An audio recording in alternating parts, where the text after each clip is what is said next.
C'est l'événement culturel de la rentrée en France et même dans le monde.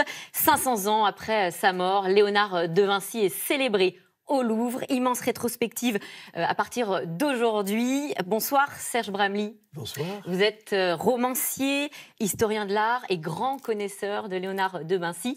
Vous êtes l'auteur de cette biographie, c'est chez Lattès.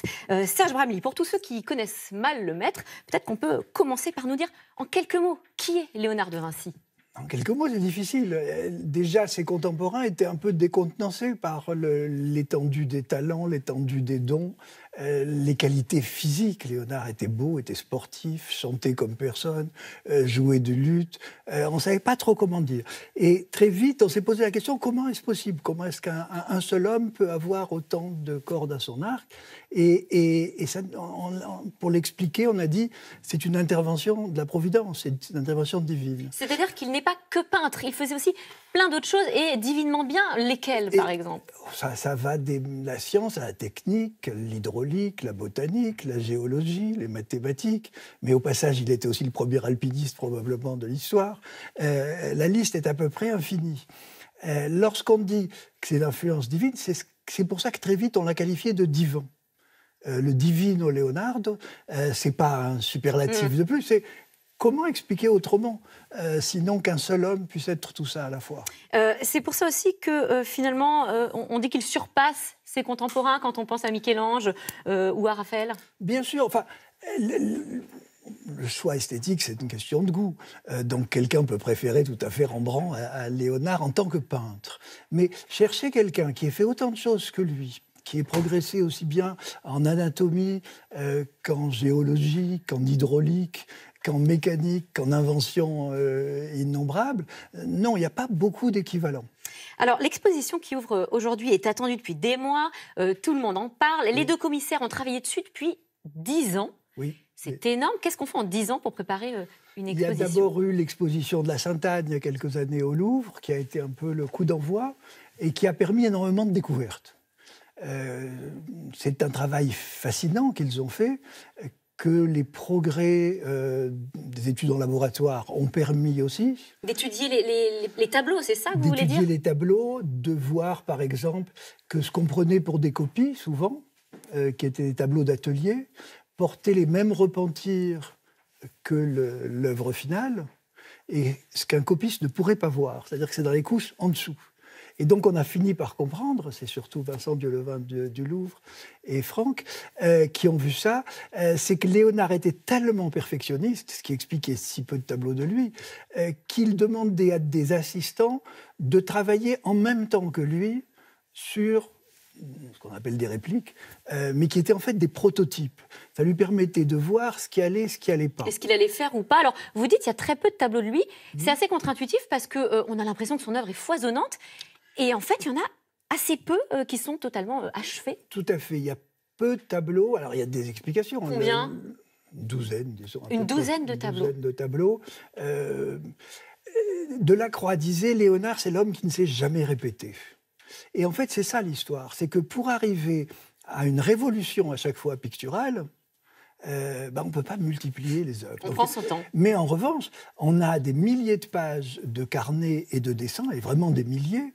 Il en manque à peu près un tiers, mais il y en a quand même 13 000 à peu près, ce qui est pas mal. Il a pris des notes ? Il prenait des notes, il notait des projets, il notait ce qu'il lisait. Dans les notes, on trouve aussi bien des blagues que des recettes de cuisine ou des contes de ménage, mais surtout sa pensée intime, c'est-à-dire ses rêves par moments, et puis tout son travail, encore une fois, dans toutes les branches du savoir. C'est vraiment comme une encyclopédie de l'époque. Pour parler quand même de la peinture, il y a l'œuvre la plus connue au monde, la Joconde, égérie universelle. Qu'est-ce qui fascine dans cette œuvre ?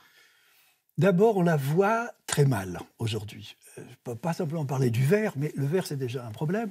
Mais c'est aussi le fait que la Joconde, il faut je dirais presque la toucher. C'est un tableau qui vit, c'est un tableau qui bouge, c'est un tableau qui ressemble à aucun autre tableau parce qu'il n'y a pas de ligne, il n'y a pas de trait. Vous ne comprenez pas comment c'est fait. Donc il y a ça, mais il y a surtout ce que Léonard a travaillé toute sa vie, c'est-à-dire une sorte de thèse-antithèse entre le sourire et un fond assez dramatique. C'est de la mise en scène. Hein. Alors, dans l'exposition qui commence aujourd'hui, il y a des tableaux, vous le disiez aussi, il y a des dessins, des sculptures, des carnets. On imagine que vous en avez vu la plupart. Oui. Est-ce qu'il y a encore des œuvres que vous allez découvrir ? Plusieurs, notamment la Dame Anne Hermine. Ah oui, alors on va la voir justement. Qui était à Cracovie, enfin qui est toujours à Cracovie, et je n'ai pas fait le voyage jusqu'en Pologne. Vous l'avez juste vue Donc je la connais représentée en reproduction. Mais j'en ai discuté avec les conservateurs, c'est une œuvre qui est en parfait état. Et ce qu'on ne voit pas forcément sur la reproduction, c'est très trompeur. Les tableaux, il faut les voir en vrai pour vraiment et ça change tout. Ça change tout. Ça change tout. Autre œuvre entourée de mystère, le Salvator Mundi, l'œuvre la plus chère du monde, 450 millions de dollars pour ce portrait du Christ qui a un doigt levé et une boule de cristal dans l'autre main. Vous dites que ce tableau est surcoté. Pourquoi ? Moi, je l'ai vu, le tableau. Oui. Hein. Il a plusieurs inconvénients. Le premier, c'est qu'il est en très très mauvais état. Abondamment repeint, mal repeint. Pas forcément par Léonard de Vinci, repeint par... Repeint au cours des siècles. D'accord, au cours des siècles.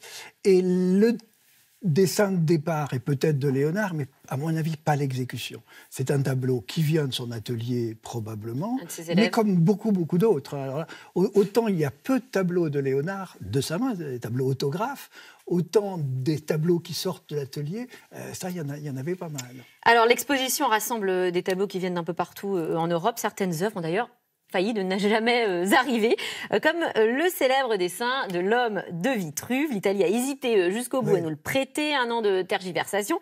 Je vous propose qu'on écoute Lucia Borgonzoni, l'ex-secrétaire d'État adjointe à la culture.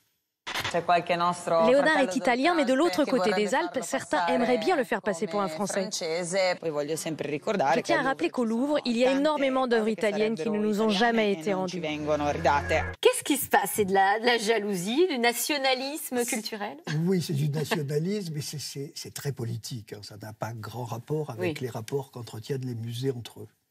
On imagine que toutes ces œuvres sont très fragiles, qu'il a fallu faire très attention pour les transporter. Comment ça s'est passé ? Ça a été très codifié, tout ça ? Les précautions sont immenses et il vaut mieux même pas en parler parce que ça serait donner des pistes à ceux qui auraient de mauvaises intentions.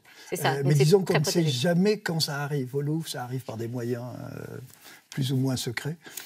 Que deviennent les œuvres après l'exposition ? Parce que j'ai lu que certaines, on ne pourrait plus les revoir pendant des années. Pourquoi ? Non, les dessins sortent très peu. Les dessins qui sont fragiles, on les expose à la lumière pendant très peu de temps.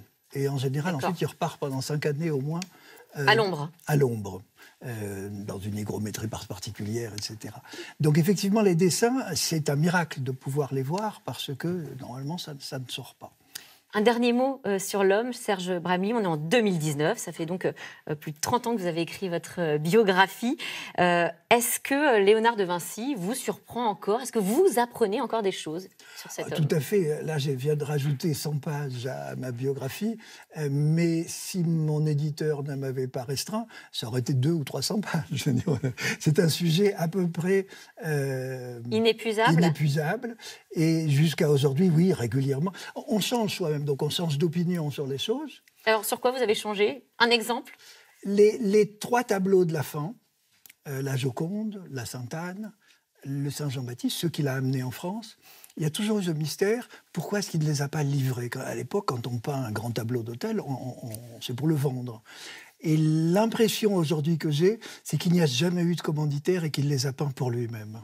C'est votre interprétation que vous avez ajoutée dans la biographie. C'est une hypothèse. Eh bien, merci. Merci. Merci Serge Bramly d'être venu sur notre plateau. Je rappelle que l'exposition ouvre aujourd'hui et vous avez 4 mois pour aller voir ces œuvres de Léonard de Vinci jusqu'au 24 février 2020. Tout de suite, c'est dans l'air. Bonne émission à vous.